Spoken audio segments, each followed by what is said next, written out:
This American Monster. A Monster of the Week actual play from This American Dice. Last time on This American Monster, the team discovered that this is indeed some kind of were-creature that is activated 3 times a month. It has been striking at animals in the nearby state forest, and now, not merely animals, but a young couple was only narrowly saved from death. For now.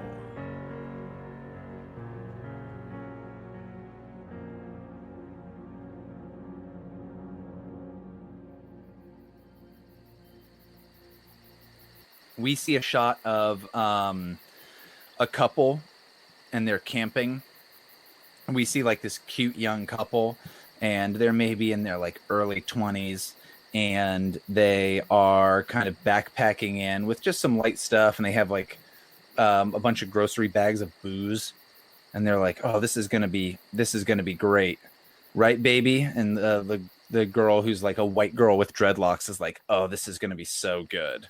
And they kind of walk past a sign that says Swamp's Head State Forest, and they go and they sit down and they are camping, and they're kind of drinking, and they're getting a little frisky with one another. They're making out, and then she says, "Wait a minute, did you hear that noise?" And he's like, "Oh, it's probably just like an armadillo or a raccoon or something. I saw them all on the sign. I don't know why they even bothered putting those there. Of course there's raccoons." And then we see that same shaky camera from when Chad got attacked, and we see it like approaching and approaching and approaching, and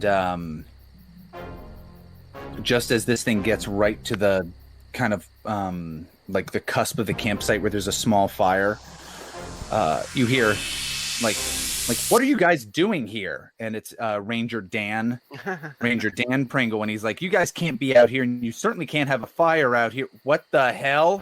And he like looks at this thing, like he like looks over at the camera that we see from the perspective of what attacked Chad Barker, and he looks at it, and he like shines the flashlight at it, and it kind of like runs away, and then we see Ranger Pringle, and he's like, "What the hell was that?" And he like kind of gets on a radio, and he's like, "Oh, so and so, this, blah blah blah, so and so this." And he's just talking to them, and he's like, "There's some kind of animal out here." And they're like, "What was it? Was it a coyote?" And he's like, "It was at least as big as a bear, but no, it didn't look like a coyote. I don't know what the hell that was."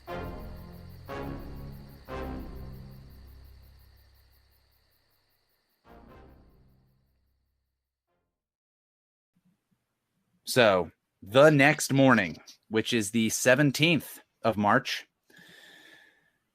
who gets the phone call from Ranger Dan Pringle? I would say it doesn't make sense that Darkblade, who didn't have almost any interaction with him, gets the phone call. I assume it'd be me, being the most officially connected.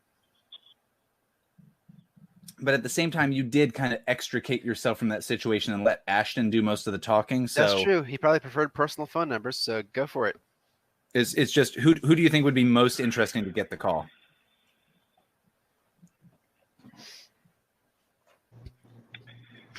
Why don't we say Ashton and I are hanging out, and we get a call? Sure. You guys are back at the Pancake House. Yeah. Drinking whiskey. Whiskey. Ashton's eating blueberry pancakes, I imagine. Because that's what I ordered for him. He just pours the whiskey on it like syrup. Yeah, old little slugger over here, you know. He can really polish them off, let me tell you. All right. But yeah, so you get a, sure, Ashton, you get a call from a number that maybe at first you don't recognize. And then later on, you're like, I think I gave my number to somebody recently. And when you answer it, it's Ranger Pringle. And he's like, Hello? Oh, hey. How are you doing? And he's like, boy, oh boy. I got to tell you, not great. So I got to tell you, I called the cops about this already. And I called animal control, But truthfully, this is the kind of stuff I'm supposed to take care of. But now that y'all told, well, he wouldn't say y'all. He's like, now that you guys told me this situation, I got to tell you, something wild happened last night. You're telling me. He's like, Go oh, wait, on. hold on. I'm on speakerphone. Hold on. Do I hear pancakes in the background? Blueberry pancakes. Oh, pretty good. Wait, hold on. Are you guys at the pancake house? Yeah, we want. Not important. Not important. Sorry. But listen, you guys either got to get over here right away or we have to less interestingly have a long conversation over the phone. We're on our way. Oh, hey, Let's get these pancakes to go, people. Move. All right. So there you guys are back at the park. You've got pancakes. And yeah, Herbert even snuck a syrup container.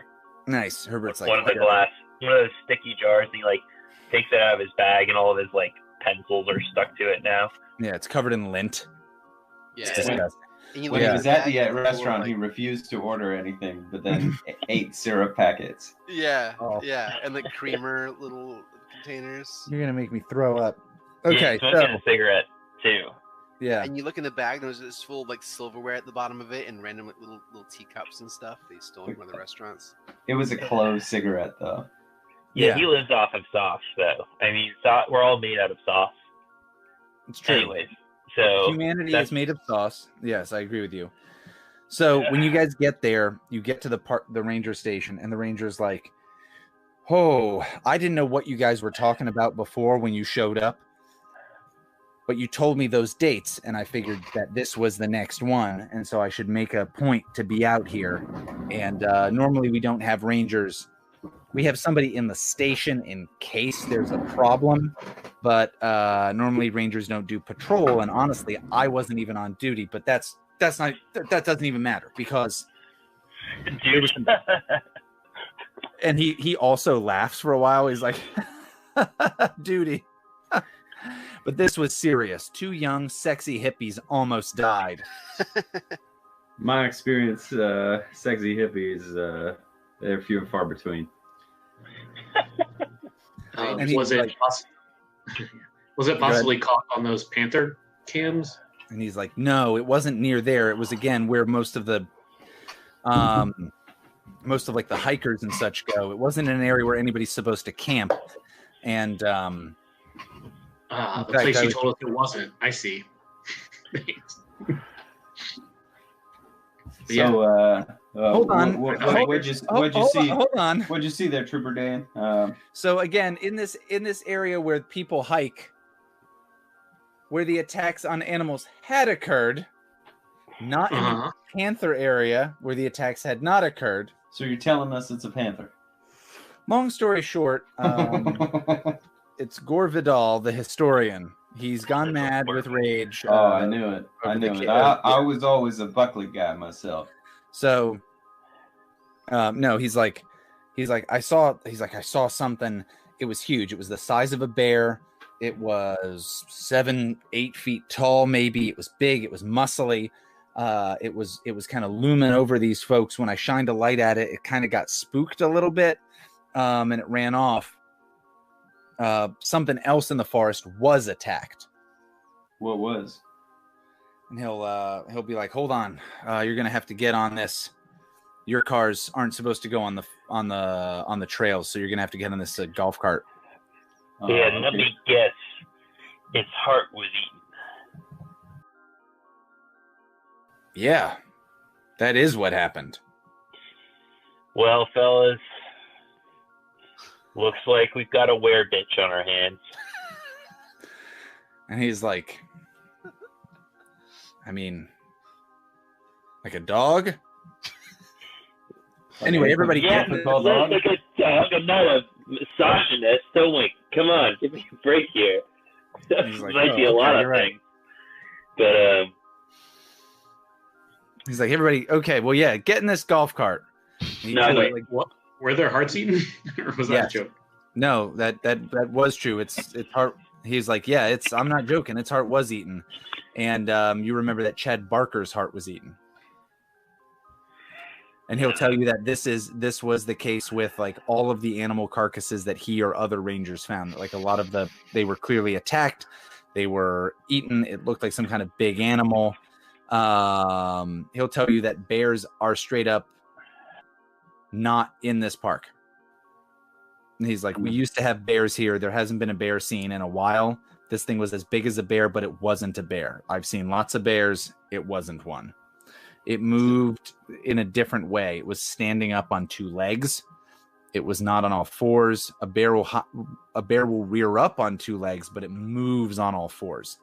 This loped around a bit, but it moved very fast once it decided to go in a different direction. And and he brings you out to a place where a big deer. Oh no, a wild boar. That's what it is. A wild boar has been just like absolutely eviscerated, and a bunch of it's been eaten. I think the entire you guys don't know it's a wild boar for a little bit because the entire top half is been eaten or is like not there. It's just like these rear legs of a pig. And he can tell you like, oh, this is a wild boar. And if you need, the skull is like in that distance over there. But all of these innards were eaten, particularly the heart. There's scraps of this or that here and there, but the heart is definitely gone. Can we sort of take a look at the crime scene Absolutely. And maybe look at tracks and whatnot and see what we can glean out of it? He's like, yeah. If you hadn't, he's like, thank you guys for telling me about this because otherwise one of those sexy hippies probably would have gotten killed.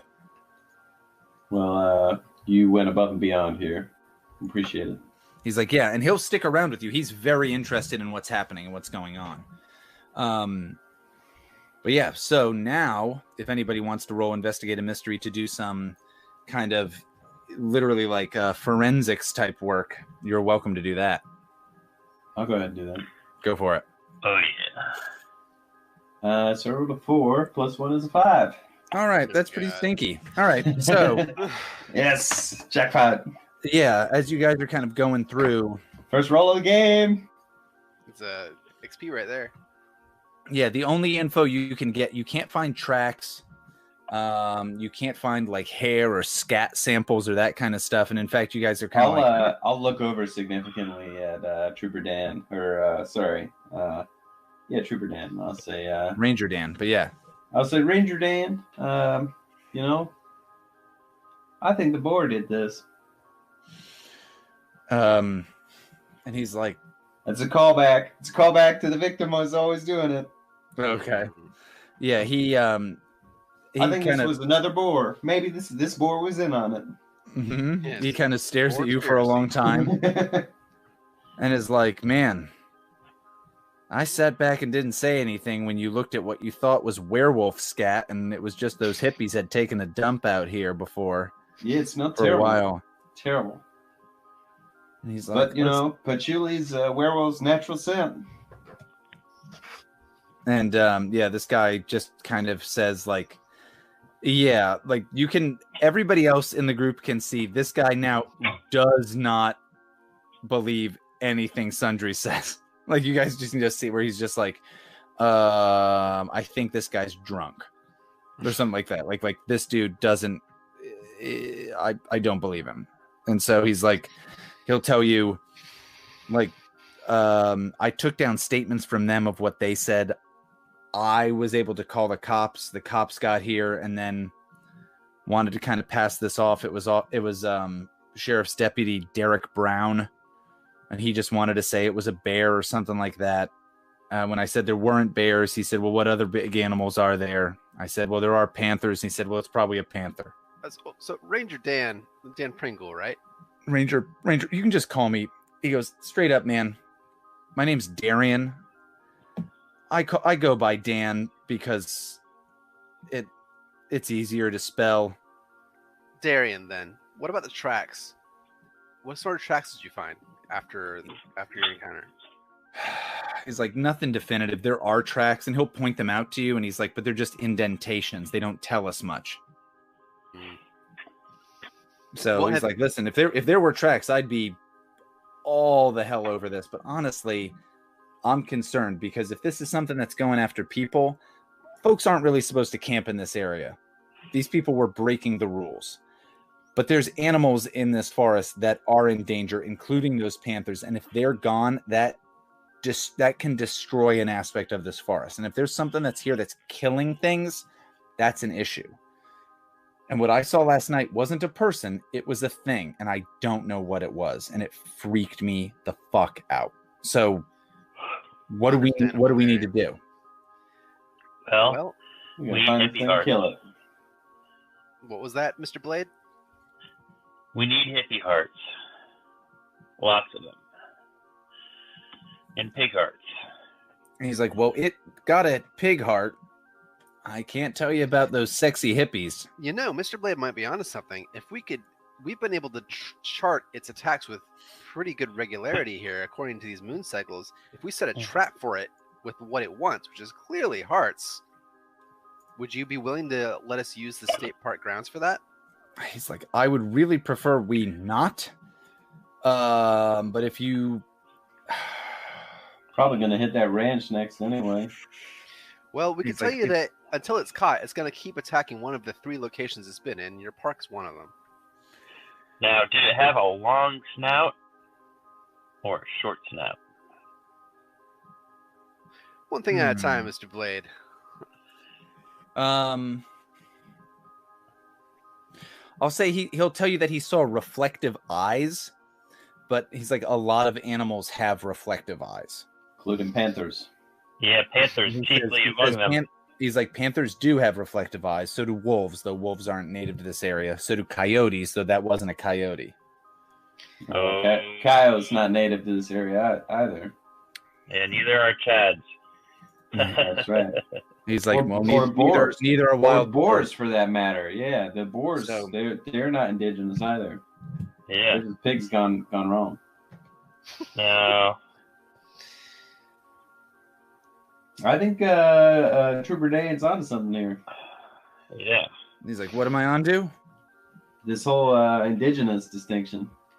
Sounds like this is not infernal. Sounds like it's definitely of this world. But and Darian is just looking at everybody and is like, and maybe Herbert and Sundry are sitting next to one another, and he like backs up further of like, do I have to have another person I don't want to listen to? Now listen, in the sixth edition of the Dungeons and Dragons Monster Guide, werewolves did have 6 attack, and they did only move around during moonlight.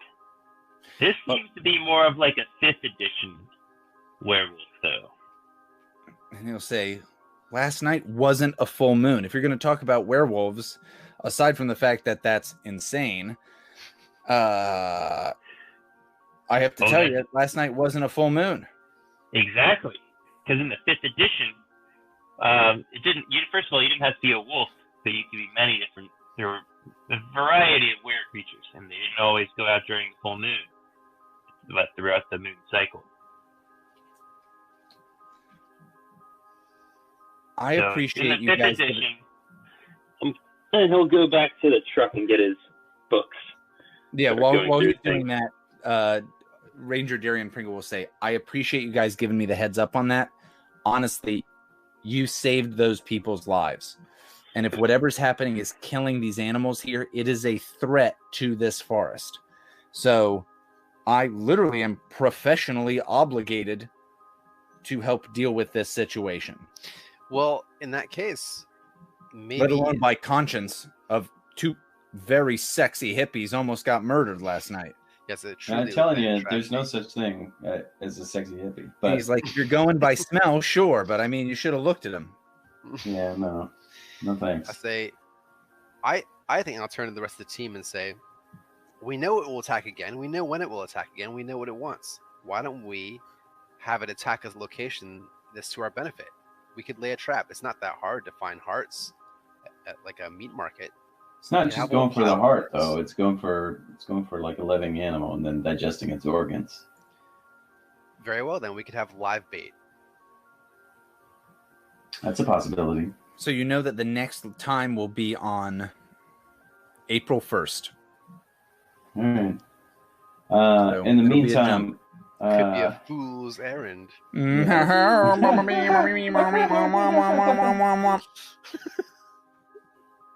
Trooper Darian, you are you safe out here? Do you have the tools to protect yourself? He's like, when we're dealing with these animals, we've got rifles and stuff like that. So I think I'm all right. I'm glad that that thing decided to run away last night rather than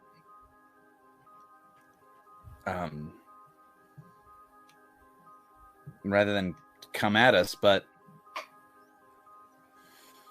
I don't know.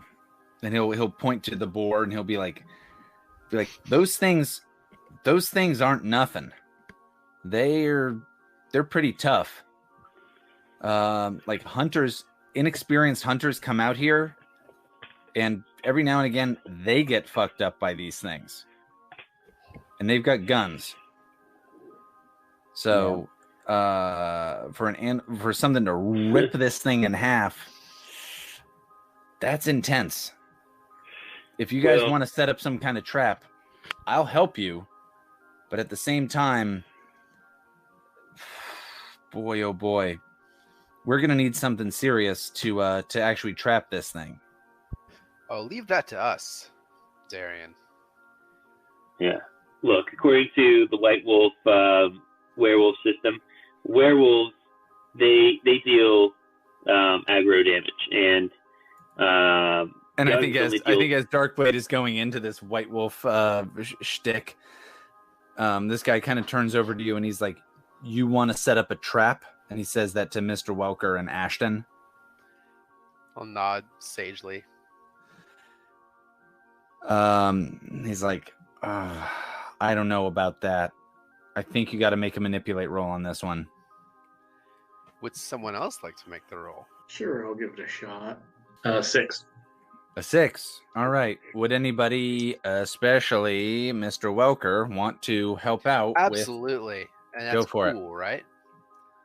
That's the one thing I am. I believe it is, yeah. And I got a 15, baby. It's pretty good. All right, so that kicks it up to a 7, right? Gets. Yeah. So, here's the deal. This guy will help you.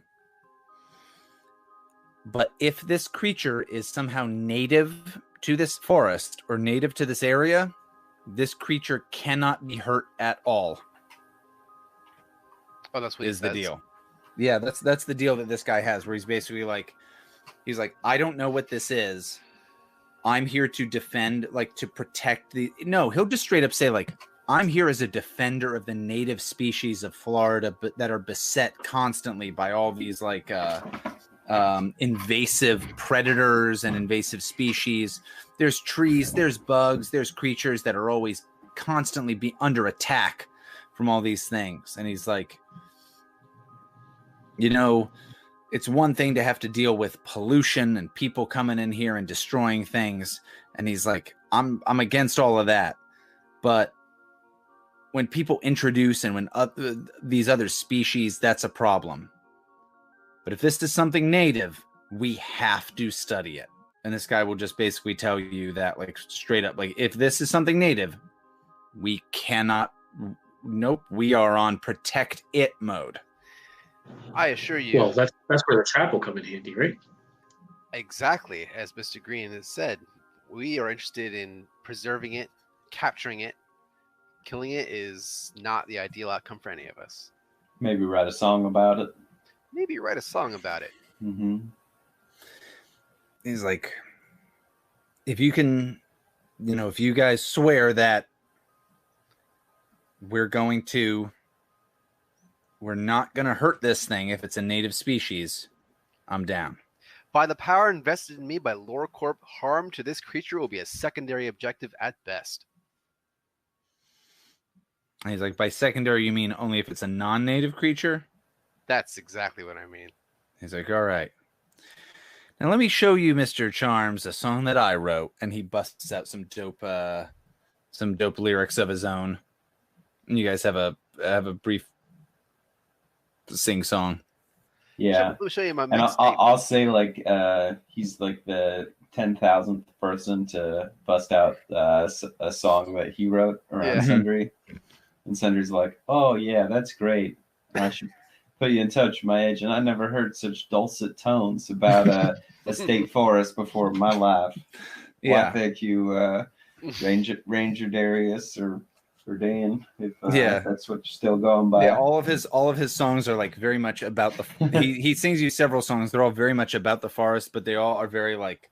I never did hear so many lyrics about a palmetto bug before in my life, and I used to think of it as a disgusting creature, and I do to a lesser extent now. He's like, if you think about it, it's very much the pulse, the heartbeat of the forest, and in many ways, in a sensual capacity, the clitoris of the forest. He says something like really disgusting, and you're like, and I never realized this guy wants to have sex with this forest. Just how efficient that insect was. So I appreciate that education in song form. I was just going about setting a very delectable trap for this thing with live bait, maybe a moat, traps all around the thing. We'd all wait around for it. This would obviously be in 15 days or whatever it was. Mm-hmm. Yeah. So for you guys right now, it is you should talk to your zoologist. It is the morning of the 17th that when you guys met up with Ranger Darian Pringle. The next first quarter moon will be the 1st of April. Yeah, and as Mr. Charms has said, we could also talk to Addie Zems and sort of give her the profile of everything we have on this monster so far and see if that rings any bells. Yeah, let's have you guys talk to Addie Zems.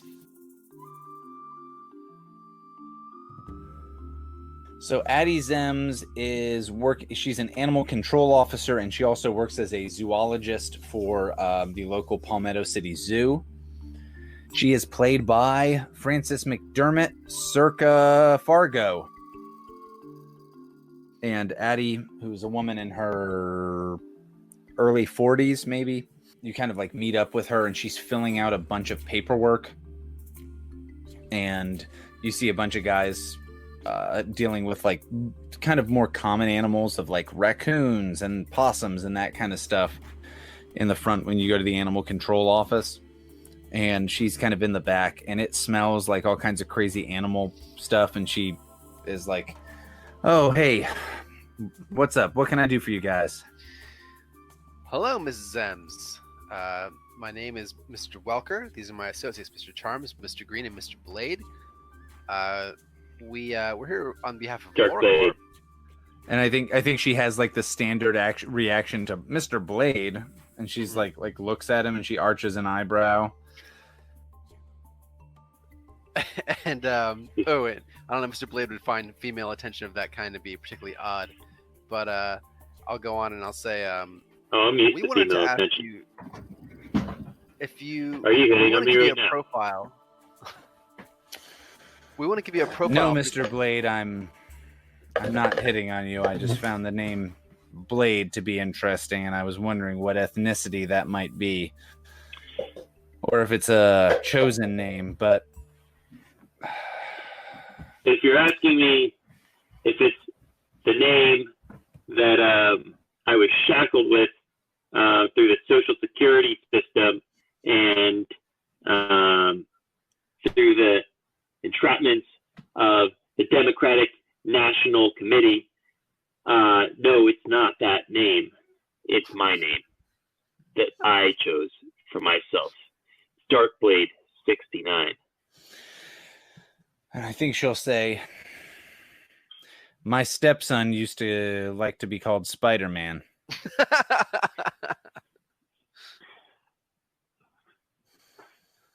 Anyway, do you guys have like a bunch of do you guys have bees that you need to be taken care of or something? So was he a real Spider-Man? Was he part spider and part man? And do you have photos? Well, with my ex-husband, he'll never be any kind of man.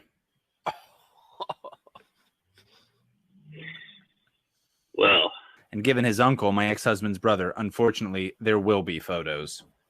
Oh. And she just drinks her coffee from like a little styrofoam cup, and you're like, "Oh, that was dark, gross."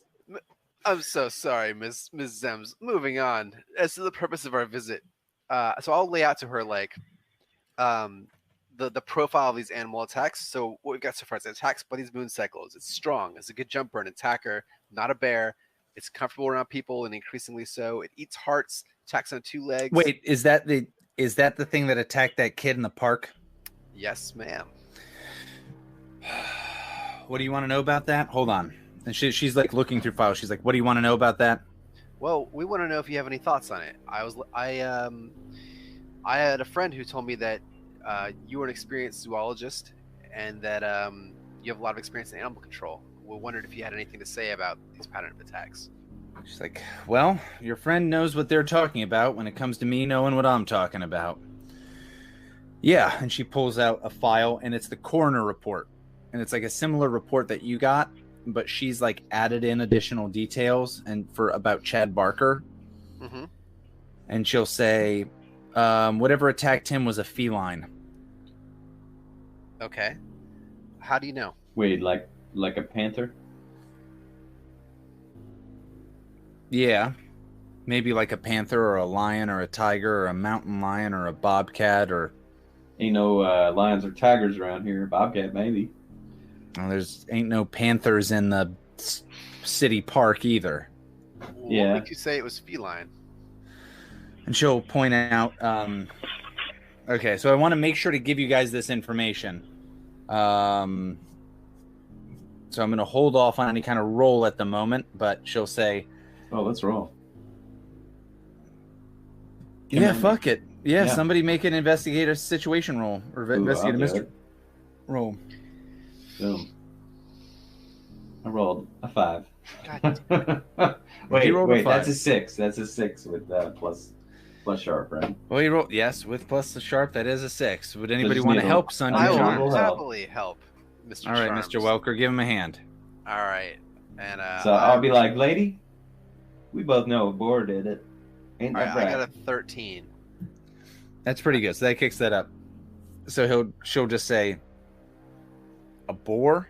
Yeah, he killed I just told you a feline, and she like shows you some things that's like, look at this, this, and this. That's a situation, and she shows you like with her hand, like how a cat's paw would work or claws would work. And she goes, you'll see that with bobcats, with mountain lions, and yeah, with panthers. Here's the issue. There are no panthers in this park, and the force that this thing utilized and the way its paws were shaped, it would be an enormous panther. It would be a panther the size of a bear.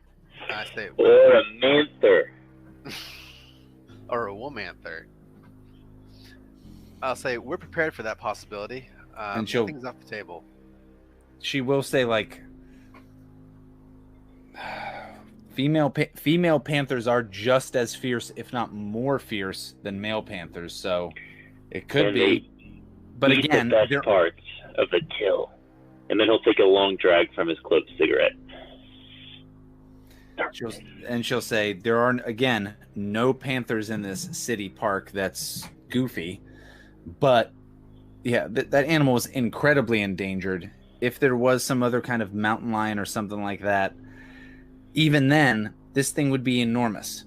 For it to be wandering around in the city park doesn't make sense. This is weird stuff to me. And when I saw this, when they sent this to me, it was strange. No doubt, and we agree. But Miss Zems, just in your professional opinion, if you discounted its size and the oddness of its being here, just by the attacks alone, what animal would you say this was? And she looks down at the stuff again. And she says, in this here? Discount location and discount... discount location? Just by the pattern of like the bodies you found. I mean, the bodies is one body. Do you have perhaps other information and like pictures of other stuff for her? I mean, I assume we have pictures of the attacks. Of the boar? Oh, for sure. I mean, any professional would have taken pictures of those, Yeah. regardless of whether he said he did or not. Right. So, yeah, she like looks at this and she just says, regardless of location, I would say that this was a lion, something massive. With this here in Florida, unless a lion escaped from the zoo or some rich asshole has a lion as a pet that got out of their yard, which has happened. There was a dickhead over in such and such county. He had an ocelot as a pet. It killed 4 neighbors' dogs. I mean, they were all little shit yappy dogs, but an ocelot's not that big. But still, it's stronger than a Shih Tzu. And then, But yeah, I'd say this would be a lion, but that doesn't make sense. The biggest kind of cat is in this area is a panther. The problem is there's barely any of them. well, be that as it may, if we wanted to say catch one of these, what would your advice be? If you wanted to catch a panther, that shouldn't be too hard. You go to where it's going to be. You set up a big cage. You set up a trap. These are the kind of animals that would. We like to think of these animals as these apex predators, and truthfully, based on how strong and deadly they are, they are. The problem is, they're just like people. They're a little bit lazy. If they can get a free meal, they'll go after a free meal. So if you've got something just kind of hanging there, chilling out, some, hell, just a chicken dank. Well, yeah, they are like hippies. If you got something free, they'll go after it. Goddamn hippies are a big pain in my ass. Not too. And she goes on a rant about how she's like, I gotta collect all these bats. You know how many bats have rabies? And these hippies are saying I can't exterminate them. And this is a huge pain in my ass. And she goes into a rant about that for a little bit. But afterwards, she's like, yeah, so Amen, essentially, Leigh. amen. She essentially is like, you can set up a trap and it wouldn't be too tough. You just have to know the area and understand that other animals that are carnivores might show up and spring this trap. Hell, a raccoon will show up if you leave a pot roast out in a thing. A raccoon will show up to eat it. You got to shoo that motherfucker away until eventually this thing comes out. It's really about where and luck.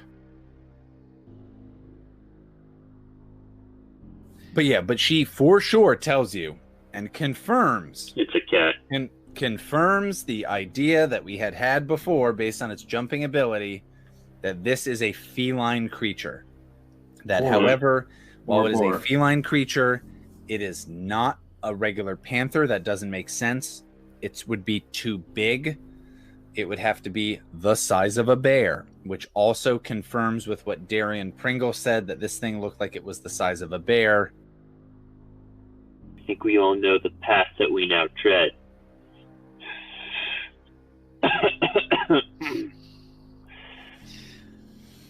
Gentlemen, let's go back to Pancake House, get another round of flapjacks,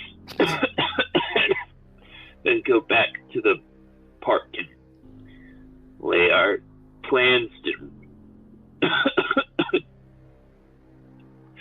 catch this panther. Which one of you is this woman very interested in? Darkblade. Wouldn't be unusual. She kind of looks at you and just says, like, I bet you know a lot about computers.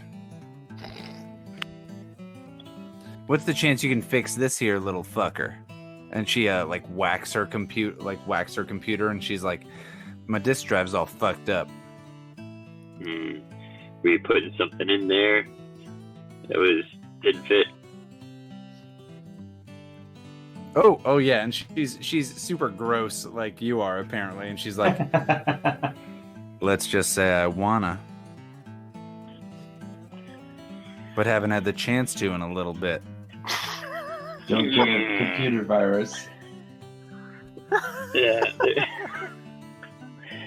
There's So I think we have a woman in her like early 40s hitting on this weird. I know he's in his later 20s, but he looks very young, and he looks like a kid who's never been out of the basement. And she's like, "Anyway, you need a ride to that pancake house, son?" Yeah. I'm really good at computers. Anyhow, do you fellas need But I any more don't have help? my driver's license. Well, don't worry. I can drive you around. We'll make sure you get to where you need to be. You guys have any other questions while he fixes my my drawer here? Not at all, Ms. Zems. Take good care of Mr. Blade for us. Y'all have a good night now.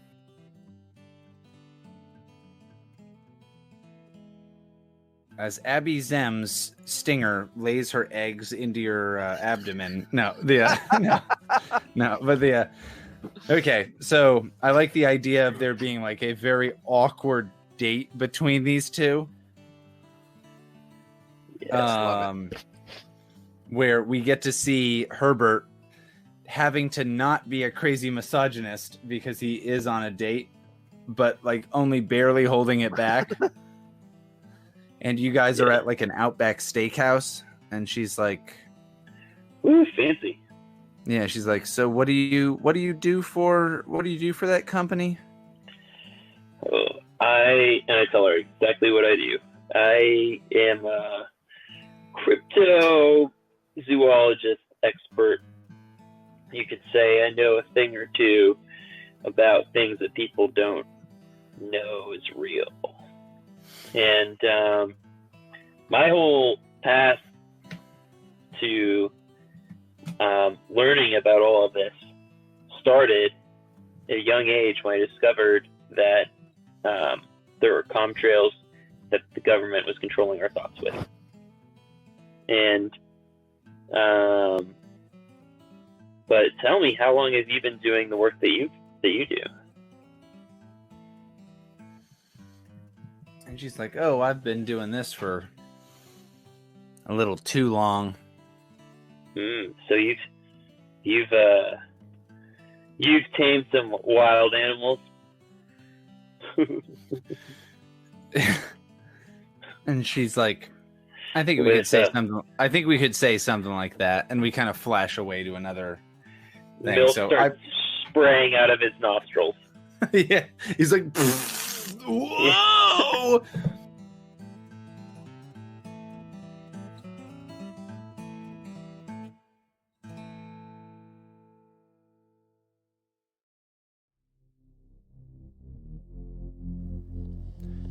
We see a long hallway lit by fluorescent lights, the hum of which is broken most prominently by the clack of heels on an industrial concrete floor.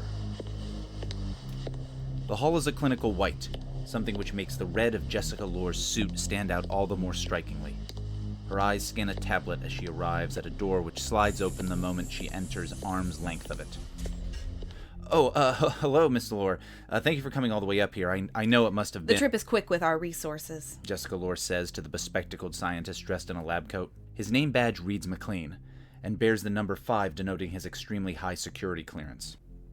Now, what is it that warranted making use of those resources? Well, we've run a series of tests on the material collected by Field Team 6 and found some interesting results. With that, Dr. McLean projects a file onto a display screen. I would send it to you directly to your tablet if security weren't such a concern in this situation. I'll download a copy for my further study later. Jessica Lore replies, scanning the information displayed before her. Until then, give me the highlights. Dr. McLean scrolls through the information until he arrives at an image of what appear to be small spheres covered in some kind of green fluid. Clicking on the image, we see it as a video that plays as he describes his findings. The material does indeed appear to be roe, though of what species we can't exactly say. As he says this, the video shows him dropping one of the spheres into a vial and placing it in some kind of machine with a radiation warning on it. Well, we've already known that it was roe, but now I need some new information. Jessica Lore is not a person used to having her time wasted. As the doctor speaks, she picks up a paper file from the desk in front of her and peruses its contents. The first thing we can say for sure is that it is unfertilized. With this statement, Jessica Lore pauses, mid-turning a page, and looks up at Dr. McLean. Genetically, he continues, it seems to bear traits similar to amphibians and some fish. With this, Dr. McLean removes his glasses, rubs his temples, and continues in a quieter, more nervous tone. But it's much more complicated and yet also, in some ways, simpler than I would expect. And what does that mean? The genetic makeup suggests that it's likely a much more complex creature, but it bears a streamlined quality that suggests it may, like some fish and amphibians, even insects, be able to remain dormant for long periods of time. Meaning that these eggs could remain viable for longer than would be the case with other species? Yes, of course. We would need to examine the creature that laid these in order to get a better understanding. Based on your discoveries, would this creature be able to remain dormant for extended periods of time, even after it's hatched? It's possible, Dr. McLean replies with a shrug, but we'll need more than eggs to determine that. Standing up and placing the papers back on the desk where she found them, Jessica Lore straightens her suit. Thank you, Dr. McLean. We'll see about getting you a more promising subject. With that, Jessica Lore heads out of the laboratory. If we could just know more about the circumstances under which these samples were found, perhaps we could provide more answers to the question. Thank you, Dr. McLean. As always, you have proven yourself invaluable to this company. And the automatic door closes behind her. A tall man in a dark gray suit stands waiting outside the door leading to the helipad. When Jessica Lore exits the building, he immediately moves to match her pace. The reports from Welker are promising. I want you to send another team down there. Should I tell Welker? The tall man replies. Not yet. She says, ducking to get into the helicopter, the props of which are already spinning. And Bishop, make sure this team is more focused. I trust Welker, but I don't know how wise it is to have field agents build their own teams going forward. The helicopter lifts off and is soon out of sight and out of earshot. Mr. Bishop takes out his phone, the same kind that was delivered to Chase Welker, and scrolls through pictures of Mr. Welker, Sundry Charms, Ashton Greene, and Herbert Kmoch.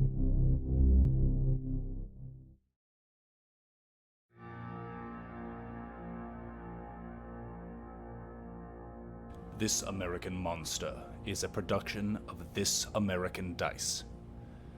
This American Monster uses the Monster of the Week system, a game published by Evil Hat Productions and by Michael Sands. Sundry Charms is Leigh. Chase Welker is Carl. Darkblade 69 is Alex. Ashton Greene is David. And your Game Master is Austin Smith. Our theme song is by Patrick Ross. It's called Sinlude. Additional voices for this episode included Alex Ernest as Jessica Lore. Yeah, so I think I would like to have Abby Zems be a recurring character that whenever there's like a weird creature that you guys talk to. Love it. Yeah. And so I think part of this is that she and Herbert have a weird romantic relationship that's awkward to say the least. Yeah. Love it. Yeah. Bloomin' onion sauce sprays out of my nose this time. All right. Oh, absolutely. Listen, every time I've ever had bloomin' onion sauce, it's sprayed out of some part of me or another.